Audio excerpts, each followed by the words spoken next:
Social മീഡിയയിൽ ഇത് സബ്സ്ക്രൈബേഴ്സിൻ്റെ കാലമാണ്.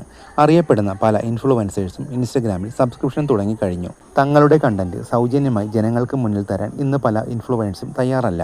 ആരാധകർ മാസം തോറും പണം നൽകണം. എന്നാൽ പലരും ഇറോട്ടിക്, ഗ്ലാമറസ് ഫോട്ടോകളും വീഡിയോകളും പങ്കുവയ്ക്കാനുള്ള മാർഗമായാണ് സബ്സ്ക്രിപ്ഷനെ കാണുന്നത്. അതിനാൽ തന്നെ സബ്സ്ക്രിപ്ഷന് കേരളത്തിൽ അത്ര നല്ല പേരില്ല. സബ്സ്ക്രിപ്ഷൻ തുടങ്ങിയെന്ന് കേട്ടാൽ പലരും നെറ്റി ചുളിക്കും. ഇപ്പോഴത്തെ ഇൻഫ്ലുവൻസർ ഹൻസിക കൃഷ്ണയുടെ സബ്സ്ക്രിപ്ഷനാണ് സോഷ്യൽ മീഡിയയിൽ ചർച്ചയാവുന്നത്. 900 കടന്നിരിക്കുകയാണ് ഹൻസികയുടെ സബ്സ്ക്രൈബേഴ്സിൻ്റെ എണ്ണം. ഹൻസിക പങ്കുവച്ച എക്സ്ക്ലൂസീവ് ഫോട്ടോ ലീക്കായി എന്ന് കഴിഞ്ഞ ദിവസം വ്യാപകമായി പ്രചരണമുണ്ടായിരുന്നു. ഹൻസിക ഈ സമയത്ത് സബ്സ്ക്രിപ്ഷനിൽ ശ്രദ്ധ കൊടുക്കേണ്ടതില്ലെന്നായിരുന്നു നെറ്റിസൺസിന്റെ അഭിപ്രായം. സിനിമാ രംഗത്തേക്ക് നായികയായി തുടക്കം കുറിക്കാനൊരുങ്ങുകയാണ് ഹൻസിക കൃഷ്ണ. സിനിമാ രംഗത്തെ ഭാവിക്കാണ് ഹൻസിക ശ്രമിക്കേണ്ടത്. സോഷ്യൽ മീഡിയ വിസിബിലിറ്റി കൊണ്ട് വലിയ കാര്യമില്ലെന്നും അഭിപ്രായങ്ങളുണ്ട്.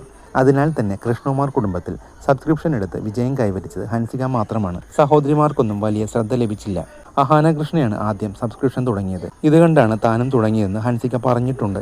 കൃഷ്ണകുമാർ കുടുംബത്തിലെ ഇളയ മകളായ ഹൻസിക വീട്ടുകാർക്കെല്ലാം ഓമനയാണ്. സോഷ്യൽ മീഡിയയിൽ തന്റെ ജീവിതത്തിലെ വിശേഷങ്ങൾ ഹൻസിക പങ്കുവെക്കാറുണ്ട്. ഇന്ന് യുവതലമുറയിലെ നിരവധി കുട്ടികളുടെ ഫാഷൻ ഐക്കണാണ് ഹൻസിക കൃഷ്ണ.